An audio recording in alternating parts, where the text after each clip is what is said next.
I'm Chris Thomas, and this is Masterclass.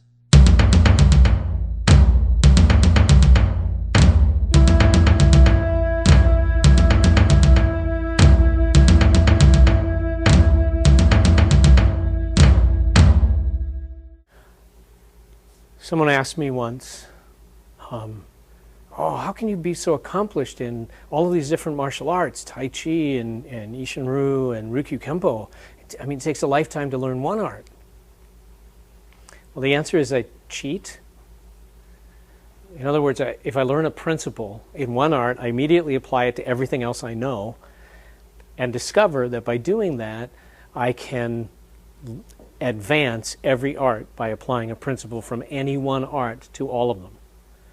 So I do that. So my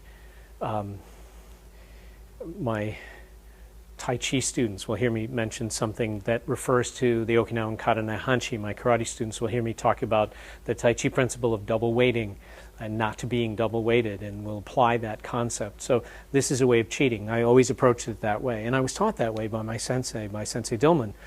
I would ask him, Sensei, teach me a new point. And he would say things like, look at this hand. Look at what I'm doing over here. He was always trying to direct me to the principle rather than the technique. So that being the case, we're going to talk about tuite, and we're going to talk about principle, not technique. So in many styles of jiu-jitsu or grappling, they'll say, well, we got 20 techniques here. But to me, all of those will be the same technique, because what we're going to look at is what happens to my opponent, not how I do it. Because there's a lot of ways to do it. I'm interested in how I get there. So the first technique in the tuite we talk about is, there's a lot of different names for this. Wrist compression, we call it the wrist reversal. It's also called kotogaishi. Whatever. These are just names. But here's the methodology. First, the wrist bends back this way, but not center. If I bend back here, I'm on the middle finger, which I've seen a lot of people teach. If I do that, I don't get very good results. I have to move off center. So I go into the space between the fourth and the fifth metatarsals, and I do there. Suddenly it changes everything. This also begins to automatically cause that I don't just bend the hand back, but I'm doing two other things at the same time. I'm rotating the hand this way, and I'm also rotating the hand this way. Do you see that? So there's a rotation here and another rotation here.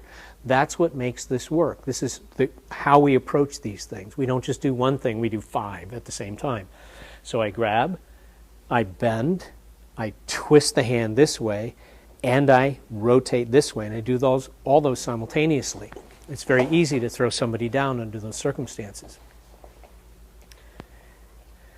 If I add the pressure points to that, with this hand, I'm going to grab and catch either here on lung 10, or I reach over and catch deeper. There's an extraordinary point in the meat of the thumb. I like to get lung 10 if I can. This finger I'm trying to get into the point here, which is called triple warmer 3. If I do that, just that's very effective. But a lot of times it's hard if you don't, somebody has a big hand or you have weakness in your fingers. You can take your heart 8 point.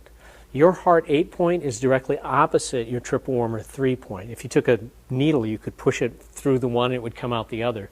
So I can do that. Instead of putting my thumb here, I can actually just grab with this hand, hook his thumb, and concentrate only on catching this 1 point here, and then take my heart 8 point and touch it to his triple warmer 3 point. Now let me show you how this works. Make a fist for me, Dean. Dean is very strong. He's a strong guy. Strong guy. You're a strong guy. That's a cue. See? But if I take that heart 8 point and touch triple warmer 3, there we go. It starts to break down. Now watch this fingers right here. See this?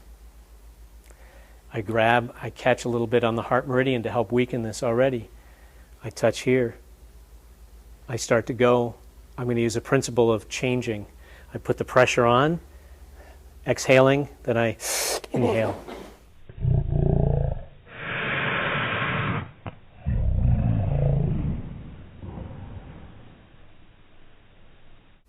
Change my breath.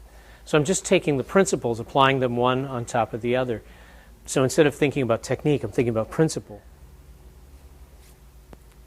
The next tuite technique that we talk about, these are the basic tuite against the wrist, is we call this a wrist turn press. It's called a center lock.